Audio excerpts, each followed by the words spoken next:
मेरे प्यारे देशवासियों नमस्कार। जिसले मैं मन की बात करना तां इ'यां लगदा ऐ जि'यां तुं'दे बिच तुं'दे परोआर दे सदस्य दे रूपा च मौजूद आं। साढ़ियां निक्कियां निक्कियां गल्लां जेह्ड़ियां इक दूए गी किश सखाई जान, जीवन दे खट्टे मिट्ठे तजुर्बे जेह्ड़े जी भरियै जीने दी प्रेरणा बनी जान, बस इ'यै ते ऐ मन की बात। अज्ज 2021 दी जनवरी दा खीरी ध्याड़ा ऐ। क्या तुस बी मेरे आह्ला लेखा एह् सोचा करदे हो जे अजें किश दिन गै पैह्ले ते 2021 शुरू होआ हा? लगदा गै नेईं जे जनवरी दा पूरा म्हीना लंघी गेआ ऐ। समें दी गति इस्सै गी ते आखदे न। किश दिन पैह्ले दी गै ते गल्ल लगदी ऐ जिसलै अस इक दूए गी शुभकामनां देआ करदे हे। फ्ही असें लोह्ड़ी मनाई, मकर संक्रांति मनाई, पोंगल बिहू मनाया। मुल्ख दे बक्ख बक्ख हिस्सें च ध्यारें दी धूम रेही। 3 जनवरी गी असें नेताजी सुभाष चंद्र बोस हुंदे जन्मदिन गी पराक्रम दिवस दे तौर उप्पर मनाया ते 26 जनवरी गी गणतंत्र दिवस दी शानदार परेड बी दिक्खी। राष्ट्रपति जी हुंदे पासेआ संसद दे सांझे इजलास गी संबोधन परैंत बजट सत्र बी शुरू होई गेआ ऐ। इनें सभनें दे बिच इक होर कम्म होआ जेह्दा असें सभनें गी बड़ा इंतजार रौंह्दा ऐ। एह् ऐ पद्म पुरस्कारें दा ऐलान। राष्ट्र ने गैर मामूली कम्म करा करदे लोकें गी उंदिएं उपलब्धिएं ते मनुक्खता दे प्रति उंदे योगदान लेई सम्मानित कीता। इस ब'रे बी पुरस्कार हासल करने आह्लें च ओह् लोक शामल न जिनें बक्ख बक्ख खेत्तरें च बेहतरीन कम्म कीता ऐ, अपने कम्में कन्नै कुसै दा जीवन बदलेआ ऐ, मुल्ख गी अग्गे बधाया ऐ। यानी जमीनी स्तर उप्पर कम्म करने आह्ले गुमनाम नायकें गी पद्म सम्मान देने दी जेह्ड़ी परंपरा मुल्ख ने किश ब'रे पैह्ले शुरू कीती ही, ओह् इस बारी बी कायम रखी गेई है। मेरी तुसें सभनें गी गुजारिश है जे इनें लोकें दे बारे च, उंदे योगदान दे बारे च पक्क गै जानो, परोआर च उंदे बारे च चर्चा करो। दिक्खेओ सभनें गी एह्दे कन्नै किन्नी प्रेरणा मिलदी है। इस म्हीने क्रिकेट पिच थमां बी बड़ी शैल खबर मिली। साडी क्रिकेट टीम ने शुरुआती दिक्कतें मगरा शानदार वापसी करदे होई आस्ट्रेलिया च सीरीज जित्ती। साढ़े खडारियें दी सख्त मेहनत ते टीम वर्क प्रेरित करने आह्ला ऐ। इनें सभनें दे बिच दिल्ली च 26 जनवरी गी तिरंगे दा अपमान दिक्खियै मुल्ख बड़ा दुखी बी होआ। असें औने आह्ले समें गी नमीं मेद ते नमेंपन कन्नै भरना ऐ। असें पिछले ब'रे गैर मामूली सबर ते दलेरी दा परिचय दित्ता। इस ब'रे बी असें सख्त मेहनत करियै अपने ध्येइयें गी पूरा करना ऐ, अपने मुल्ख गी होर तेज रफ्तार कन्नै अग्गे लेई जाना ऐ। मेरे प्यारे देशवासियो, इस ब'रे दी शुरुआत दे कन्नै गै कोरोना दे खलाफ साढ़ी लड़ाई गी बी करीब करीब इक ब'रा पूरा होई गेआ ऐ। जि'यां कोरोना दे खलाफ भारत दी लड़ाई इक मिसाल बनी ऐ, उआं गै हून साढ़ा टीकाकरण कार्यक्रम बी दुनिया च इक मिसाल बना करदा ऐ। अज्ज भारत दुनिया दा सभनें शा बड्डा कोविड वैक्सीन कार्यक्रम चला करदा ऐ। तुस जानदे हो होर बी मते मान्नै आह्ली गल्ल केह् ऐ? अस सभनें शा बड्डे वैक्सीन कार्यक्रम दे कन्नै गै दुनिया च सभनें शा तेज रफ्तार कन्नै अपने बसनीकें दा टीकाकरण बी करा करने आं। छड़े 15 दिनें च भारत अपने 30 लक्ख कोला मते कोरोना योद्धाएं दा टीकाकरण करी चुके दा ऐ, जिसले कि अमरीका जनेह् समृद्ध मुल्ख गी इस्सै कम्मै च 18 दिन लग्गे हे ते ब्रिटेन गी 36 ध्याड़े।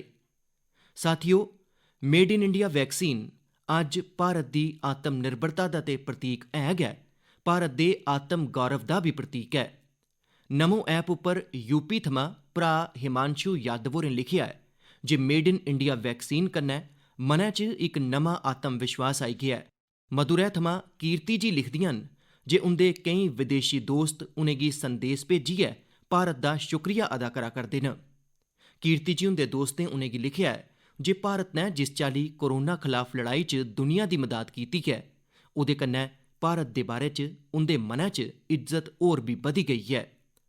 कीर्ति जी, मुल्ख दा एह् गौरवगान सुनियै मन की बात दे श्रोतें गी बी गर्व हुंदा ऐ। अजकल मिगी बी बक्ख बक्ख मुल्खें दे राष्ट्रपति ते प्रधानमंत्रियें दी तरफा भारत लेई नेह् गै संदेस मिलदे न।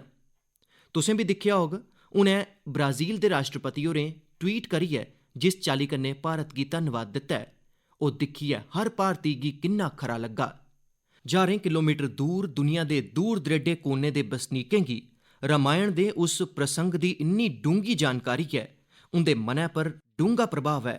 एह् साढ़ी संस्कृति दी खासियत ऐ। साथियो, इस टीकाकरण कार्यक्रम च तुसें इक होर गल्लै पर जरूर ध्यान दित्ता होग। संकट दे समें च भारत दुनिया दी सेवा इस करियै करी सका'रदा ऐ की जे भारत अज्ज दवाइयें ते वैक्सीन गी लेइयै सक्षम ऐ, आत्मनिर्भर ऐ। इ'यै सोच आत्मनिर्भर भारत अभियान दी बी ऐ। भारत जिन्ना सक्षम होग, उन्नी गै मती मनुक्खता दी सेवा करग, उन्ना गै मता लाह् दुनिया गी होग। मेरे प्यारे देशवासियो, हर बारी तुंदी केईं सारी चिट्ठियां मिलदियां न। नमो ऐप ते माई गॉव उप्पर तुंदे संदेस, फोन कॉल्स दे राहें तुंदियां गल्लां जानने दा मौका मिलदा ऐ। इनें संदेसें चा इक ऐसा भी संदेस ऐ जिसने मेरा ध्यान खिच्चेआ। एह् संदेस ऐ भैन प्रियंका पांडे जी हुंदा। 23 ब'रें दियां धी प्रियंका जी हिंदी साहित्य दियां विद्यार्थिनी न ते बिहार दे सिवान च रौंह्दियां न। प्रियंका जी होरें नमो ऐप उप्पर लिखेआ ऐ जे ओह् देसै दियें 15 घरेलू सैलसफा थाह्रें पर जाने दे मेरे सुझाऽ थमां बड़ियां प्रेरित होइयां हियां। इस करियै 1 जनवरी गी ओह् इक थाह्रै लेई निकलियां जेह्ड़ी बड़ी खास ही। ओह् जगह ही उंदे घरै थमां 15 किलोमीटर दूर देसै दे पैह्ले राष्ट्रपति डाक्टर राजेंद्र प्रसाद जी हुंदा पुश्तैनी निवास। प्रियंका जी होरें बड़ी शैल गल्ल लिखी ऐ जे अपने मुल्ख दियें महान विभूतियें गी जानने दी दिशा च उंदा एह् पैह्ला कदम हा। प्रियंका जी होरें गी उत्थे डाक्टर राजेंद्र प्रसाद जी हुंदे पासेआ लिखी गेदियां कताबां मिलियां, नेकां ऐतिहासिक तस्वीरां मिलियां। वाकई प्रियंका जी तुंदा एह् तजुर्बा होरनें गी बी प्रेरित करोग।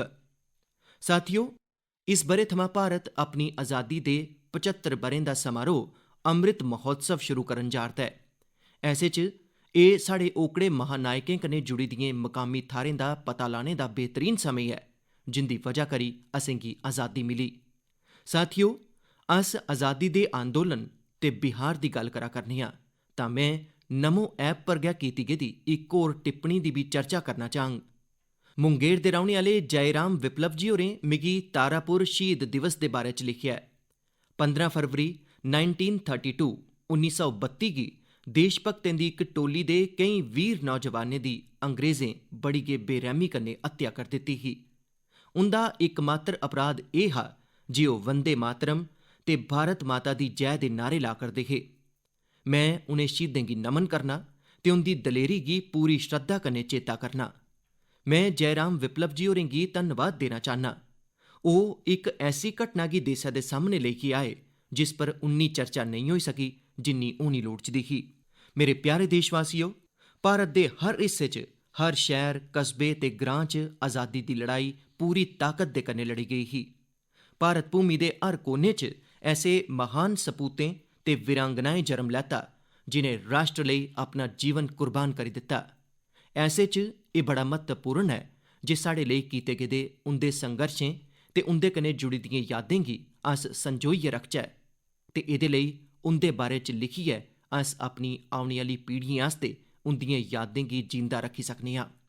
मैं सभनें देशवासियें गी ते खास करियै अपने युवा साथियें गी आह्वान करना जे ओह् देसै दे सुतंत्रता सेनानियें दे बारे च, आज़ादी कन्नै जुड़ी दियें घटनाएं दे बारे च लिखन।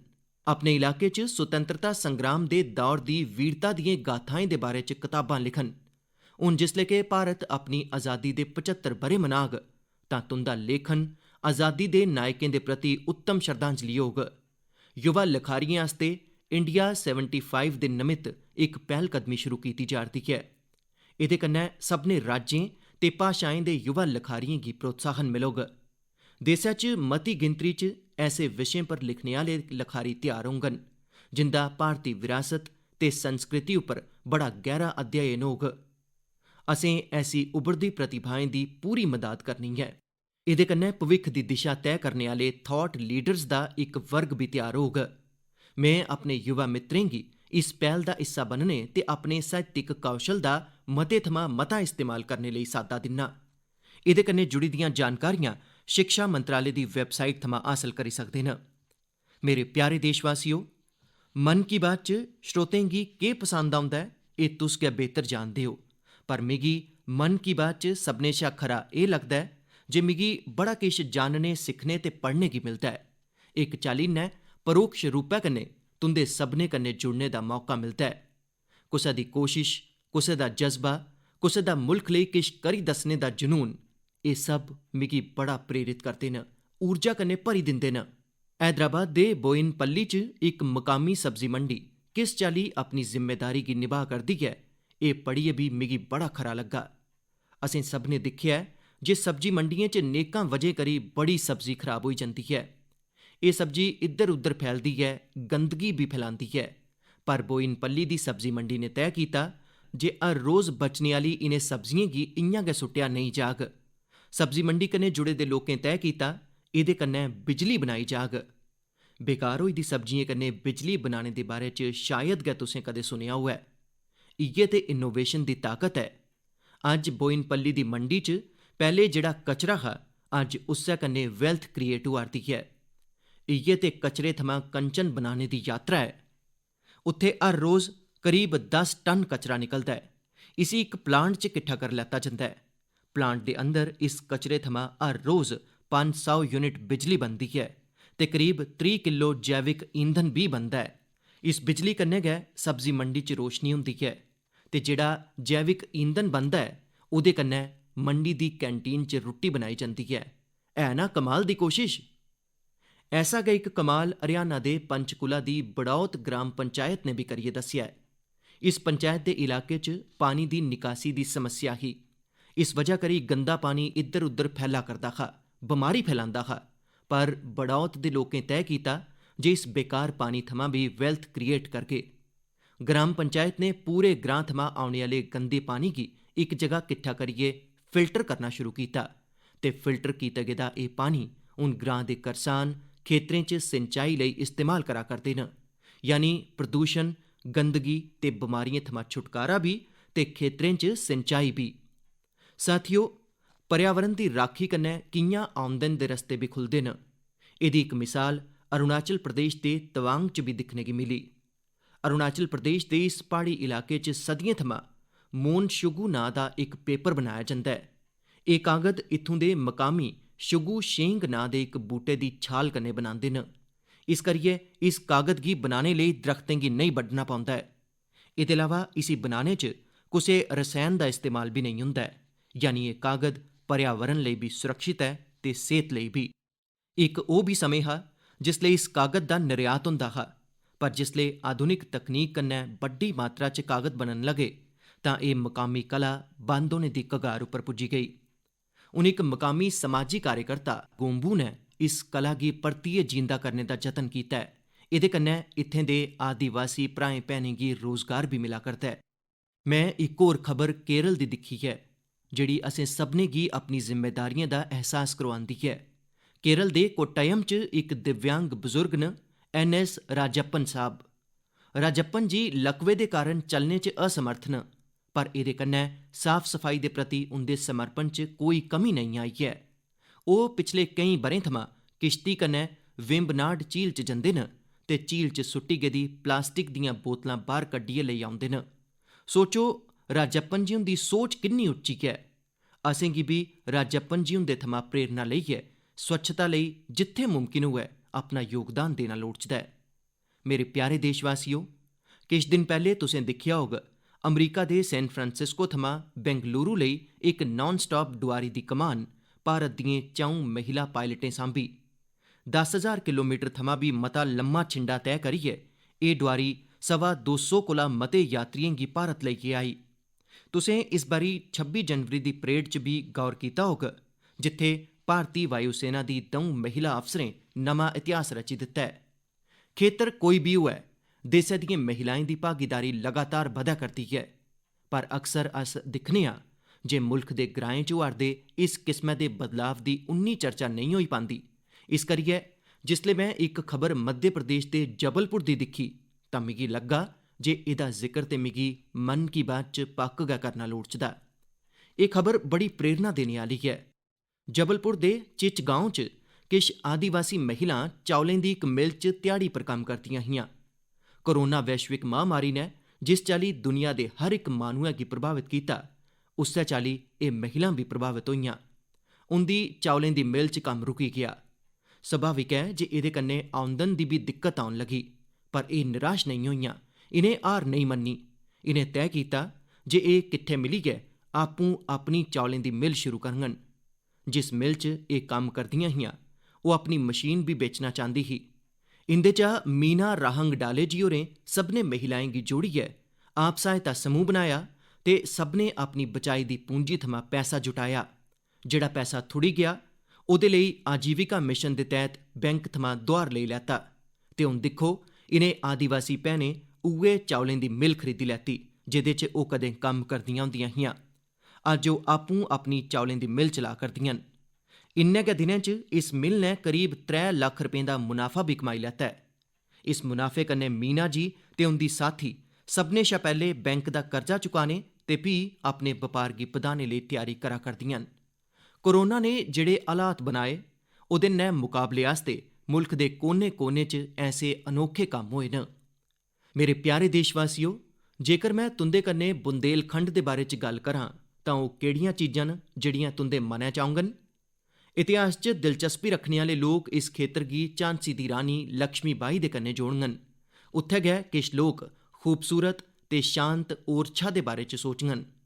किश लोकें गी इस इलाके च पौने आह्ली बड़ी मती गर्मी दा बी चेता आई जाग। पर इनें दिनें इत्थें किश बक्ख होआ करदा ऐ जेह्ड़ा बड़ा उत्साह बधाने आह्ला ऐ ते जेह्दे बारे च असेंगी पक्क गै जानना लोड़चदा ऐ। पिछले दिनें झांसी च 1 म्हीने तगर चलने आह्ला स्ट्राबेरी फेस्टिवल शुरू होआ। हर कुसै गी हैरानगी होंदी ऐ, स्ट्राबेरी ते बुंदेलखंड, पर इ'यै सच्चाई ऐ। हून बुंदेलखंड च स्ट्राबेरी दी खेती गी लेइयै उत्साह बधा करदा ऐ ते एह्दे च बड़ी बड्डी भूमिका निभाई ऐ झांसी दी इक धीऽ गुरलीन चावला होरें। कानून दी पढ़ाई करने आह्ली गुरलीन ने पैह्ले अपने घरै पर ते फ्ही खेतरै च स्ट्राबेरी दी खेती दा कामयाब प्रयोग करियै एह् विश्वास जगाया ऐ जे झांसी च बी एह् होई सकदा ऐ।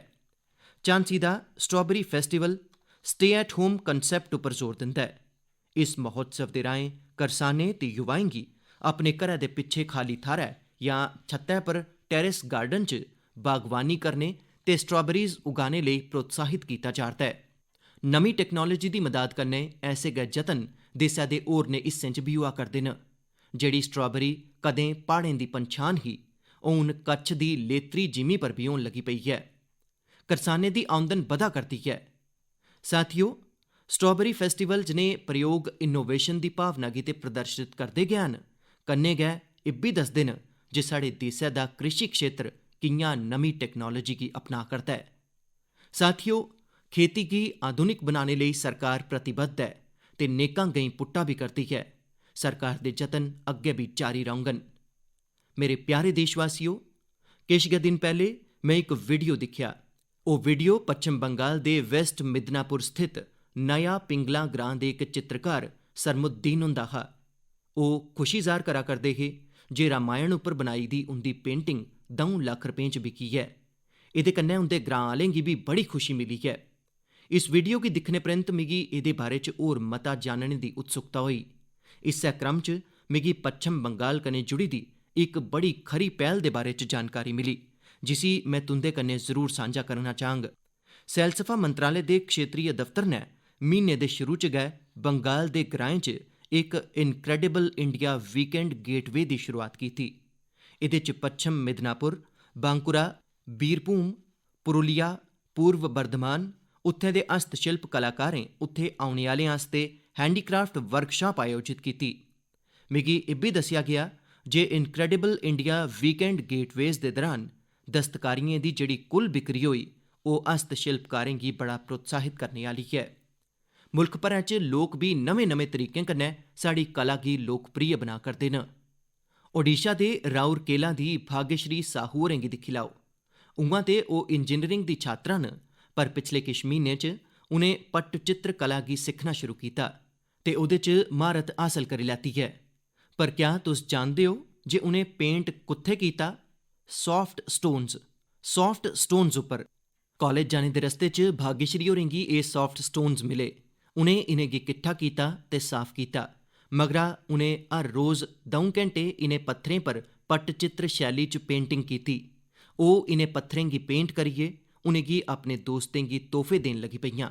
लॉकडाउन दे दरान उ'नें बोतलें पर बी पेंट करना शुरू करी दित्ता। हून ते ओह् इस कला पर कार्यशालां बी आयोजित करदियां न। किश दिन पैह्ले गै सुभाष बाबू हुंदी जयंती पर भाग्यश्री होरें पत्थर पर गै उनेंगी अनोखी श्रद्धांजलि दित्ती। मैं भविक्ख दे उंदे जतनें लेई शुभकामनां दिन्ना। कला ते रंगें दे राहें बड़ा किश नमां सिक्खेआ जाई सकदा है, कीता जाई सकदा है। झारखंड दे दुमका च कीते गेदे इक ऐसे गै अनोखे जतन दे बारे च मिगी दस्सेआ गया। इत्थे मिडल स्कूल दे इक प्रिंसीपल ने बच्चें गी पढ़ाने ते सिखाने आस्तै ग्रां दी कंधें गी गै अंग्रेजी ते हिंदी दे अक्खरें कन्नै पेंट करोआई दित्ता। कन्नै गै ओह्दे च बक्ख-बक्ख चित्र बी बनाए गेदे न। एह्दे कन्नै ग्रां दे बच्चें गी बड़ी मदाद मिला करदी है। मैं ऐसे सभनें लोकें दा अभिनंदन करना जेह्ड़े इस चाल्ली दे जतनें च लग्गे दे न। मेरे प्यारे देशवासियो, भारत थमां हजारां किलोमीटर दूर केईं महासागरें महाद्वीपें दे पार इक मुल्ख है जेह्दा नांऽ है चिली। भारत थमां चिली पुज्जने च बड़ा मता समें लगदा है, पर भारती संस्कृति दी खुशबू उत्थे बड़े समें पैह्ले थमां गै फैली दी है। इक होर खास गल्ल एह् है जे उत्थे योग बड़ा मता लोकप्रिय है। तुसें गी एह् जानियै खरा लग्गोग जे चिली दी राजधानी सेंटियागो च 30 शा मते योग विद्यालय न। चिली च अंतर्राश्ट्री योग दिवस बी बड़े गै उत्साह कन्नै मनाया जंदा है। मिगी दस्सेआ गेआ है जे हाउस ऑफ डेपुटीज च योग दिवस गी लेइयै बड़ी गै गर्मजोशी भरोचा माहौल होंदा है। कोरोना दे इस समें च इम्यूनिटी पर जोर ते इम्यूनिटी बधाने च योग दी ताकत गी दिखदे होई हून ओह् लोक योग गी पैह्ले थमां बड़ा मता महत्व देआ करदे न। चिली दी कांग्रेस यानी उत्थें दी पार्लीमेंट ने इक प्रस्ताव पारित कीता है। उत्थे 4 नवंबर गी नेशनल योगा डे घोषित कीता गया है। हून तुस एह् सोची सकदे हो जे आखिर 4 नवंबर च ऐसा केह् है। 4 नवंबर 1962 गी गै चिली दा पैह्ला योग संस्थान होजे राफाल एस्ट्राडा पासेआ स्थापित कीता गया हा। इस दिन गी नेशनल योगा डे घोषित करियै एस्ट्राडा जी होरें गी बी श्रद्धांजलि दित्ती गेई है। चिली दी पार्लीमेंट पासेआ एह् इक खास सम्मान है जिदे पर हर भारती गी गर्व है। उआं चिली दी संसद कन्नै जुड़ी दी इक होर गल्ल तुसें गी दिलचस्प लग्गोग। चिली सीनेट दे वाइस प्रेसिडेंट हुंदा नांऽ रबिंद्रनाथ क्विंटेरोस है। उंदा एह् नांऽ विश्व कवि गुरुदेव टैगोर हुंदे थमां प्रेरित होइयै रखेआ गेआ है।